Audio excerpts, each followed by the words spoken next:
জহাতি মানে পরিত্যাগ করতে পারেন, প্রজহাতি মানে হচ্ছে যিনি প্রকৃষ্ট রূপে ত্যাগ করতে পারেন। দুটোর মধ্যে একটু তফাৎ কি? যদি জহাতি হয়, ত্যাগ করে দেওয়া হয়, তাহলে একটা ভয় থাকে সেটা আবার এসে যেতে পারে। আর এই এইটা যে দেওয়া হয়েছে উপসর্গ, মানে প্রকৃষ্ট রূপে ত্যাগ মানে সেটা ত্যাগ করা হয়েছে এবং আর এটা রেকারেন্স বা ফিরে আসার ভয় নেই বা অত্যন্ত কম। প্রজহাতি তিনি কি ত্যাগ করেন? মনোগতান সর্বান কামান।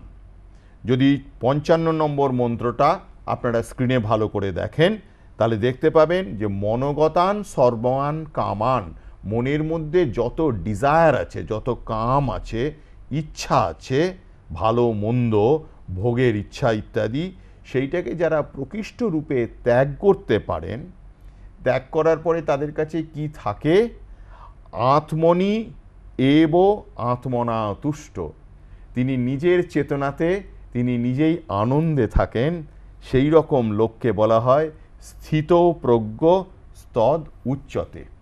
এই রকম ব্যক্তিকে বলা হয় স্থিতপ্রজ্ঞ।